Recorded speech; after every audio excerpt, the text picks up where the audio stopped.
Have you ever stopped to think that your soul may be preparing for something your conscious mind hasn't yet perceived? That there is a deeper, wiser part of you already organizing everything behind the scenes of your existence? The truth is this: your soul doesn't wait for permission from your mind to begin its journey of transcendence. It acts, moves, prepares, and it leaves signs. Clear, profound signs, impossible to ignore once you finally learn to recognize them. In this video, I will reveal the 5 most powerful signs that your soul is already preparing for life after death. And before you think this is something frightening or negative, let me tell you one thing: it's not. In fact, it's the opposite. It's about awakening. It's about evolution. It's about your soul recognizing that there is something far greater happening beyond what your physical eyes can see. Many people live these signs and feel confused, lost, even scared. They wake up different. They feel that something changed, but can't name what. They begin to question everything: their relationships, their purpose, the meaning of life. And then comes anxiety, fear, the sense that something is wrong, but nothing is wrong. Quite the opposite. Your soul is simply reminding you who you truly are: an eternal, infinite being who is just passing through a temporary experience called physical life. The 5 signs I will share with you don't appear all at once. They emerge gradually, sometimes over months or even years. Some people experience all of them, others only a few. But they all have one thing in common: they are calls from the soul to a deeper understanding of existence. And here's something important I need to make clear from the start. These signs do not mean you are going to die tomorrow. It's not about that. It's not about a marked date or a dark premonition. It's about spiritual preparation. It's about your soul expanding its consciousness, undoing the knots that bind you to the ego, to fear, to the illusions of the material world. Think of it this way: when you prepare for an important journey, you don't do it at the last minute, right? You organize your things, settle debts, say your goodbyes, tidy the house. Your soul does exactly the same. It begins to tidy the spiritual house long before the moment of departure arrives. And you know what's most amazing? When you recognize these signs and understand what they mean, your life changes completely. You stop worrying about trivialities.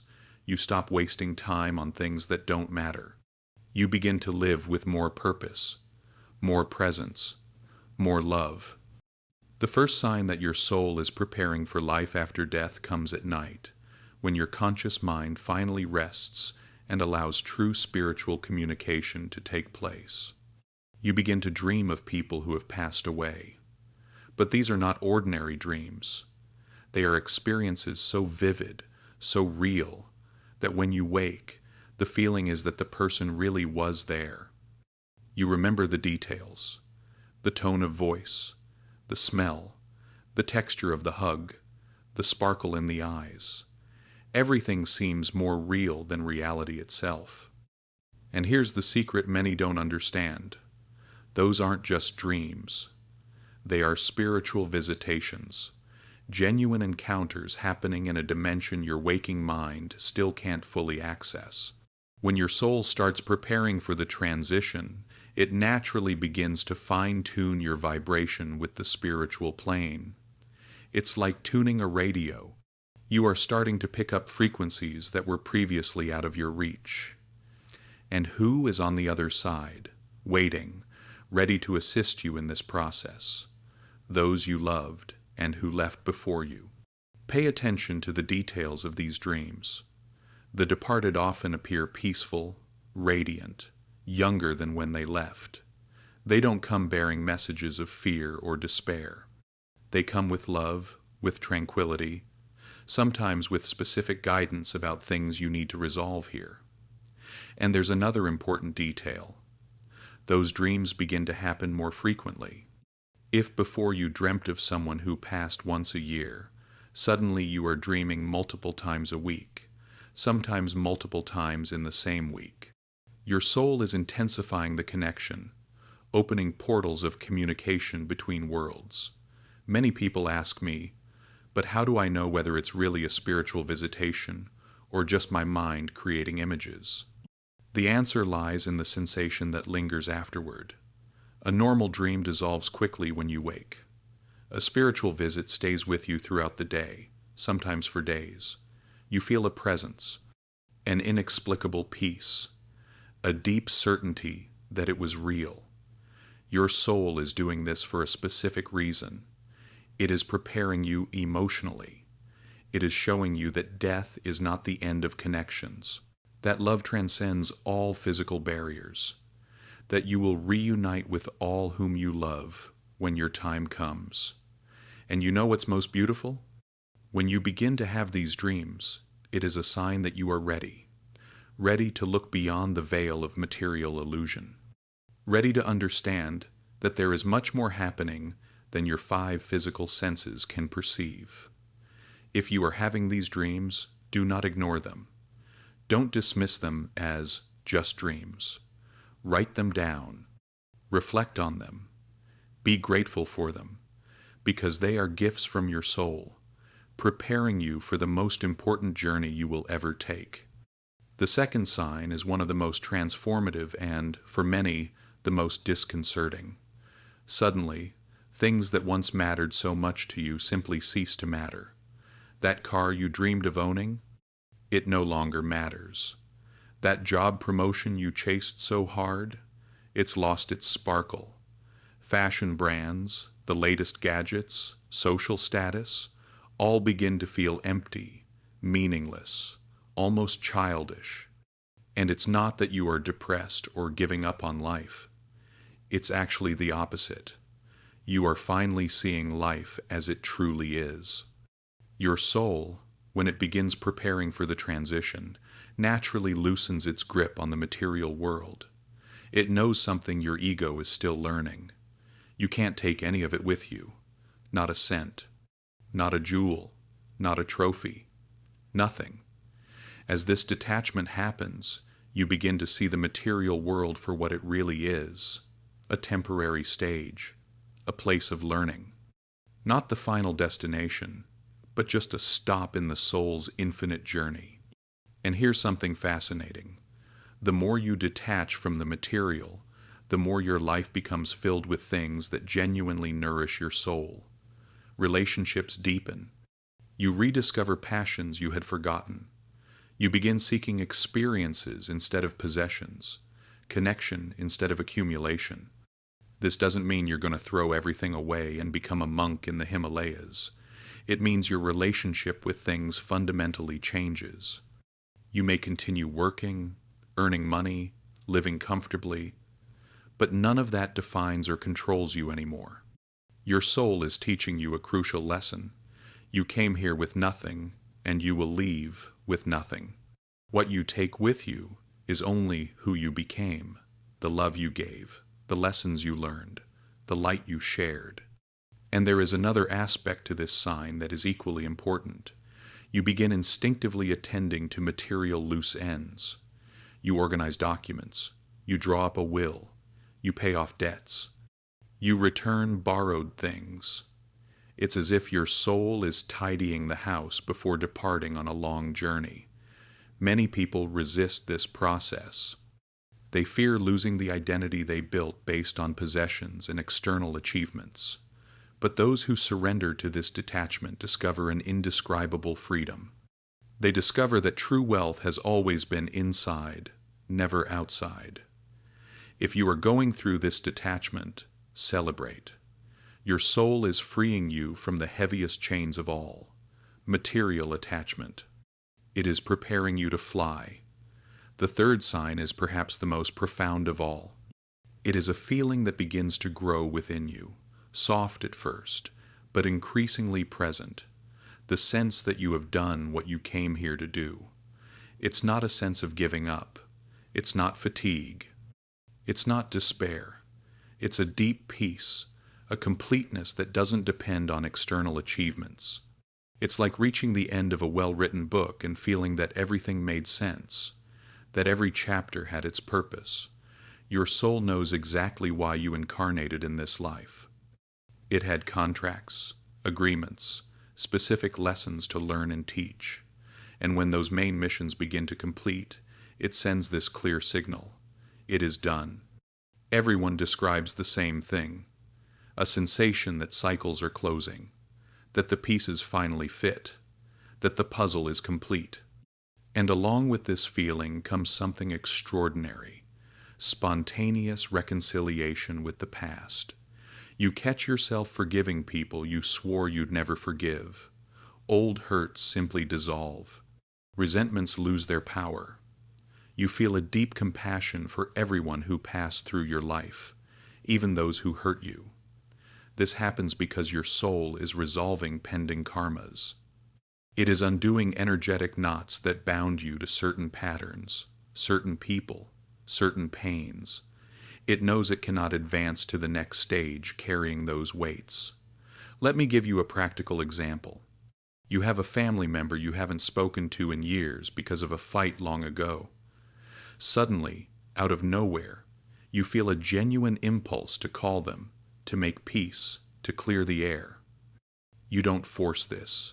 It's not an obligation. It's a natural movement of your soul packing its luggage before departure. And there's more.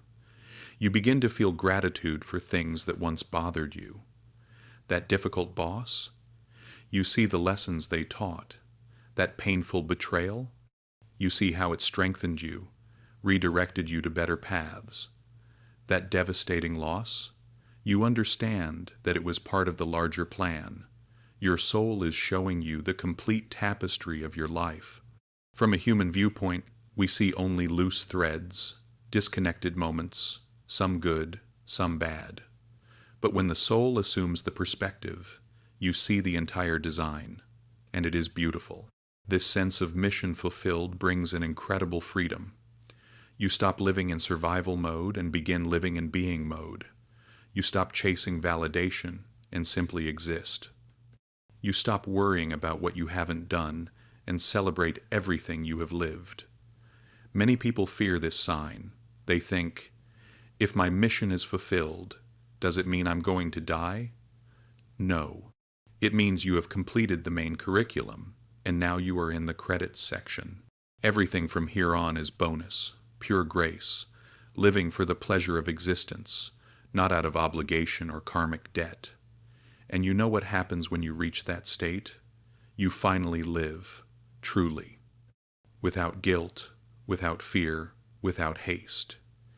Each day becomes a gift, not a demand. You are free to create, love, explore, without the weight of needing to prove something or achieve something to validate your existence. The fourth sign happens in moments when you least expect it. You're washing the dishes, walking down the street, taking a shower, or simply looking out the window. And suddenly, it happens, an expansion.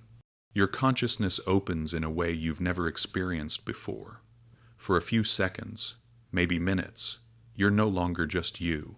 You are everything. You feel the connection with every tree, every person, every star in the sky. The barriers between you and the universe simply disappear. And in that moment, you understand things you can't explain with words. You just know. You know that everything is connected. You know that separation is an illusion. You know that you are a unique expression of universal consciousness, experiencing itself through your eyes. These experiences can be overwhelming. Some people cry, others laugh. Many remain in absolute silence, simply absorbing the magnitude of what they are feeling. There's no right or wrong way to live through these moments. Each soul processes it in its own way. When your soul begins to prepare for life after death, these experiences become more frequent. Your consciousness is literally expanding beyond the limits of the physical body. It's practicing for the moment when there will no longer be a body to limit you. And along with these expansions comes another incredible phenomenon. Synchronicities drastically intensify. You think of someone, and that person calls you. You need an answer, and a book falls into your lap with exactly what you needed to read. You wonder about something, and the answer appears in a stranger's conversation nearby. This is not coincidence. It's your soul navigating the invisible currents of reality. It's you beginning to operate on a frequency where time and space work differently, where thought and manifestation are much closer together. Many people have these experiences and feel scared. They think they're going crazy, losing touch with reality. But the truth is exactly the opposite. You are finally coming into contact with actual reality, beyond the three-dimensional illusion we've been taught to call life. Your soul is showing you glimpses of what's to come. It's preparing you for an existence where you are no longer confined to a body, a place, or a specific moment in time. An existence where your consciousness can be in multiple places simultaneously, where you can perceive dimensions that now you only intuit. And there's more. These experiences are often accompanied by information downloads. Suddenly, you understand complex spiritual concepts without ever having studied them. You have profound insights about the nature of reality, past lives, the purpose of existence. All of it arrives in flashes of instant knowing. Your soul isn't just preparing to leave. It's remembering who it really is. It's reconnecting with the wisdom it has always had, but that was dormant during the human experience. If you're having these expansion experiences, embrace them. Don't try to rationalize them or fit them into logical boxes. Just feel. Just allow. Because your soul is giving you the greatest gift possible, the remembrance that you are infinite. And before we continue to the next sign, tell me in the comments, have you ever had a consciousness expansion experience? That moment when everything made sense, even without words? Leave it below. I want to know. Now we arrive at the fifth and final sign, and this is the most mysterious of all. Your perception of time begins to change in ways that defy any logical explanation. Days pass like hours. Weeks vanish in the blink of an eye. You look at the calendar and can't believe it's already December, that it's been months since that event that feels like it just happened yesterday. Or the opposite happens. You live through moments that seem to stretch out endlessly. A 5-minute conversation feels like an hour. A hug seems to freeze time around you. You experience a presence so deep that the clock simply stops making sense. Your soul is doing this for a specific reason. It's disconnecting you from the linear illusion of time. It's preparing you for a dimension where past, present, and future don't exist the way we know them. Where everything is now, always has been now, always will be now. Let me explain something that completely changed my understanding of this. Time, as we experience it, is a construct of physical reality. It's a navigation tool for consciousness trapped in three-dimensional bodies. But when you die, when your soul is freed from the body, that construct disappears. And your soul, as it begins to prepare, naturally starts letting go of that illusion. It starts showing you that time is far more fluid, far more malleable than you've always believed. Along with this shift in perception comes another fascinating phenomenon. You lose interest in the material future. Long-term plans that once excited you now seem irrelevant. You can't force yourself to worry about where you'll be 5 years from now, what car you'll have, what house you'll buy. This isn't irresponsibility. It's your soul anchoring you in the only moment that truly exists, now. It's teaching you that the future is a fantasy of the mind, just as the past is a memory. The only reality is this moment, this breath, this heartbeat. And you know what happens when you finally understand this? You begin to truly live. You stop postponing happiness for when something happens. You stop torturing yourself with regrets from the past. You are here, completely present, for the first time in your life. Many people describe this as a feeling of calm urgency. It's not anxiety. It's not desperation. It's a deep recognition that every moment matters, not because time is running out, but because each moment is all that exists. You begin to savor experiences in ways you never did before. A cup of coffee becomes a meditation. A conversation with a friend becomes sacred. A sunset becomes a revelation. Because you are finally present to receive the fullness of each experience. Your soul is teaching you to live in eternal time. Not the time the clock marks, but the time the heart feels. The time where a second can contain eternity, and eternity can fit into a second. And there's another aspect to this sign that's equally powerful. You stop living on autopilot. You know those days that go by and you barely remember what you did? That disappears. Every day becomes memorable, not because something extraordinary happened, but because you were there, truly there, for every second. Some people describe this as feeling like time is speeding up uncontrollably. Others feel like time has completely stopped. Both are right. What's really happening is that your consciousness is transcending the linear temporal structure and experiencing time as it truly is. A fluid dimension, not a straight line. This can be disorienting at first. You may find yourself missing appointments, forgetting what day it is, mixing up dates. But over time, you develop a completely new relationship with time. A relationship based on presence, not planning, on being, not doing. Your soul is freeing you from the subtlest prison of all, the prison of time. It's showing you that you were never limited to the past, will never be confined to the future. You are here, in this eternal now, where all of life happens. If you're experiencing these changes in time perception, celebrate. Your soul is giving you a taste of eternity even before you leave the body. It's showing you that death is not an end in time, it's a release from time. And when you finally understand this, the fear of death simply disappears, because you realize there was never enough time to lose. There was never a race against the clock. It was always just this moment, infinite and perfect, disguised as an entire lifetime. Now that you know the 5 signs, I need to tell you something important. You are not the first to experience this. Far from it. Ancient cultures around the world have always known about these signs. They have always recognized when a soul was preparing for the great transition. And the most fascinating part is that completely separate traditions, which never had any contact with each other, describe exactly the same phenomena.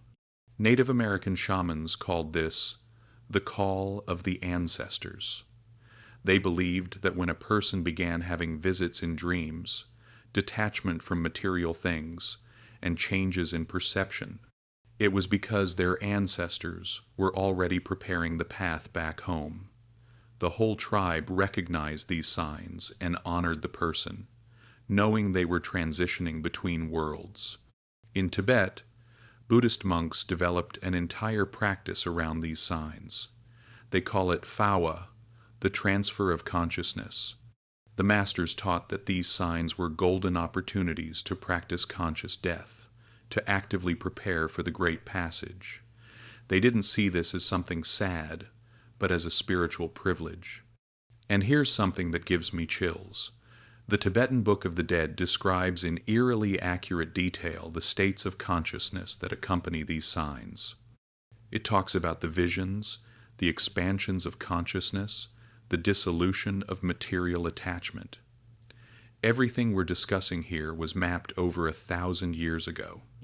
In Hindu tradition, there is the concept of moksha, the final liberation from the cycle of rebirths. And the Vedic sages always taught that before moksha, the soul goes through a process of purification and detachment. that it naturally releases the bonds of the material world and begins to perceive reality beyond the veil of Maya, the illusion. The ancient Egyptians had a very deep understanding of this. To them, life was entirely a preparation for death, and they believed that the soul began communicating with the world of the dead long before physical departure. Dreams with the deceased weren't coincidences, they were initiations, training for the journey through the 12 gates of the Duat, the underworld. And you know what all these traditions have in common? None of them saw these signs with fear.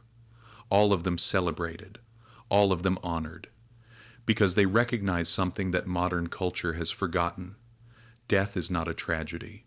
It is a graduation.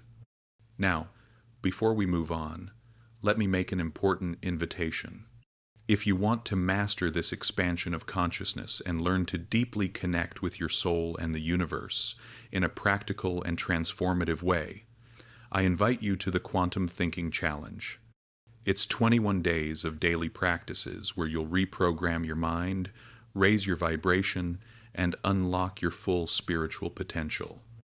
Over 3 weeks, you'll receive specific exercises to expand your consciousness and begin to perceive the signs your soul is sending you.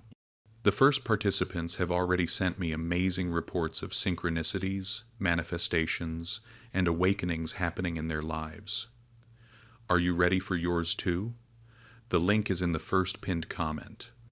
But going back to ancestral traditions, there's another crucial point they all share: the concept of active preparation. None of these cultures believed in just passively waiting for death. They taught that once you recognize the signs, you have a responsibility to consciously participate in the process. The Celts had the Druids, who accompanied people during this transition. They performed specific rituals to strengthen the connection between worlds, to ensure the soul was prepared and protected during the passage. They believed that dying consciously, prepared, was the greatest spiritual act a person could undertake. In African tradition, especially among the Yoruba, there is the concept that the ancestors never truly leave. They simply change form. And when a person starts showing the signs, it means they are nearing the ancestral realm, soon to join as a guardian and guide for those who remain. And here's something that completely changed my perspective. All these traditions taught that death is not merely a biological event, it's an alchemical transformation. It's the soul finally freeing itself from the densest form of matter and returning to its true luminous nature. The Christian Gnostics, before being persecuted and erased from history, taught that the physical body was only a temporary garment.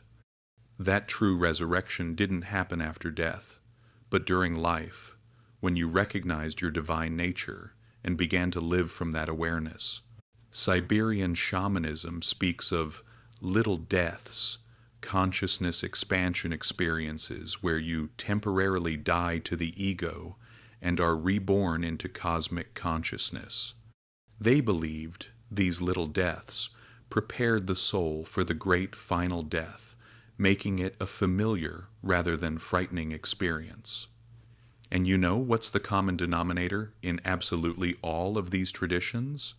The idea that the soul knows what it's doing, that you can trust the process, that your soul has infinitely more wisdom than your conscious mind, and when it begins guiding you through these signs, the only thing you need to do is surrender and trust. The Sufi mystics had a beautiful phrase, "Die before you die." This wasn't morbid. It was an invitation to die to the ego, to the illusions, to the fears, while still alive, so that when physical death arrives, you're already familiar with expansion, transcendence, and freedom. What all these ancestral wisdoms teach us is that our modern culture has everything wrong about death. We've turned something sacred into a taboo. We've created fear around something that should be celebrated. We isolate the dying when we should be honoring them as portals between worlds. And most importantly, all these traditions recognized that the signs we discussed are not signs of illness or problems. They are signs of awakening. They are the soul saying, I am ready for the next phase. I am remembering who I really am. So when you experience these signs, know that you are following in the footsteps of billions of souls who came before you. You are participating in a process as ancient as consciousness itself. And you are not alone. The ancestors from all these traditions are there, on the other side of the veil, waiting to guide you home when your time comes. Now I need to clarify something absolutely essential, because I know many people are watching this video with their hearts racing, thinking, I have these signs. Does this mean I'm going to die soon? The answer is no, and you need to understand this difference with crystal clarity. Preparation is not premonition. Preparation is a spiritual process that can last years, even decades. Premonition is a specific knowledge that something is going to happen soon. They are completely different things. Your soul doesn't work with deadlines. It doesn't mark a date on the calendar. It doesn't operate in the linear time your mind knows. When your soul begins to prepare, it doesn't mean you're leaving tomorrow, next week, or next year. It only means that you've entered a new stage of consciousness. Think of it this way. When a caterpillar builds a cocoon, it's preparing to become a butterfly. But the time it spends inside that cocoon varies. Some stay for weeks, others months. The process cannot be rushed. It happens at the right time, in the perfect moment. You are the same. Your soul has entered the cocoon. It's undergoing a deep transformation. But when will you emerge as a butterfly? Only the universe knows. And honestly, it doesn't matter. What matters is the transformation happening now. I know people who experienced all 5 of these signs and lived another 20-30 years afterward. In fact, they lived the most full and meaningful years of their lives, because they were finally awake, present, living each day as the gift it truly is. And there's another crucial point. These signs are not exclusive to people near physical death. They are signs of ego death, spiritual transcendence, consciousness awakening. You can experience a mystical death, a death of your old self, without your physical body going anywhere. In fact, many spiritual masters throughout history experienced these signs repeatedly. Each time they reached a new level of consciousness, they went through this process of detachment, expansion, reconciliation. That's how spiritual evolution works. You die and are reborn constantly, always in an upward spiral. So if you are experiencing these signs, don't panic. Don't rush to the doctor thinking you have a hidden terminal illness. Don't make farewell lists. Don't make drastic decisions based on fear. Instead, recognize the gift you're receiving. Your soul is waking you up while you still have time to live fully. It's freeing you from the chains that were holding you back from being who you truly are. It's showing you what really matters before it's too late to enjoy it. And here's the most beautiful part. When you stop living in fear of death, you finally begin to truly live. The paradox is perfect. The preparation for death is, in truth, the preparation for full life. Many people go through their entire lives asleep, running on autopilot, postponing happiness, accumulating regrets. Then, in their final days, when death truly knocks at the door, they wake up in a panic. They realize all they didn't live, all they didn't say, all they didn't do. But you are waking up now, before the end. This isn't a curse. It's an astronomical blessing. Hospice nurses say the most common regrets people have at the end of life are not having had the courage to live the life they wanted, having worked too much, not having expressed their feelings, losing touch with friends, not allowing themselves to be happier. All those regrets come from people who didn't have the opportunity that you have right now. The opportunity to wake up in time, to do things differently, to live with presence, authenticity, and purpose. So don't waste this opportunity with fear. Don't let anxiety about when you're going to die stop you from living now. Your soul is not showing you these signs to scare you. It's showing them to free you. And here's one more thing you need to understand. Even if these signs did indicate a physical departure was near, what would change? Would you live with more fear or more love? Would you close yourself off or open up? Would you accumulate more or give more? The answer to those questions should be the same no matter when you're going to leave. Because the truth is, none of us know. None of us are guaranteed tomorrow. Death can come for anyone at any moment, with or without signs. The only difference is that now you're aware. Now you can no longer pretend you have all the time in the world. And that, my friend, is the greatest gift your soul could give you. So take a deep breath. Calm your heart. You're not dying. You're finally starting to live. Very well. Now, you've recognized the signs. You understand that your soul is going through a profound transformation. The question is, now what? What do you do with this knowledge? First, stop resisting. This is the most important step of all. Many people, when they begin to experience these signs, fight against them. They try to force themselves to care about material things again. They try to suppress the consciousness expansions. They try to ignore the dreams. Second, honor the process. Create simple rituals that acknowledge this sacred transition. It could be lighting a candle every morning and giving thanks for the journey. It could be keeping a spiritual journal where you record your dreams, synchronicities, and consciousness expansions. It could be meditating daily, creating space for your soul to communicate with you. Third, clear your energy, and by that I mean make the reconciliations that need to be made. Ask forgiveness where you hurt someone. Forgive those who hurt you. Return what isn't yours. Speak the truths you've been holding in. Finish the cycles that were left open. Fourth, simplify your life. If your soul is showing you that material things don't matter, listen to that wisdom. Give away what you don't use. Get rid of the excess.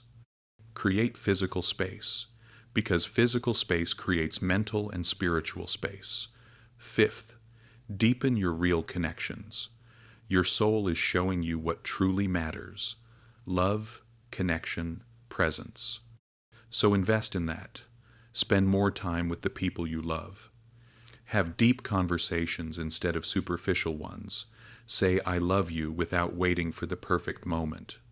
Hug more, listen more, be more present. So we've reached the end of this journey, but in truth, it's not an end. It's a beginning. You now know the 5 signs that your soul is preparing for life after death.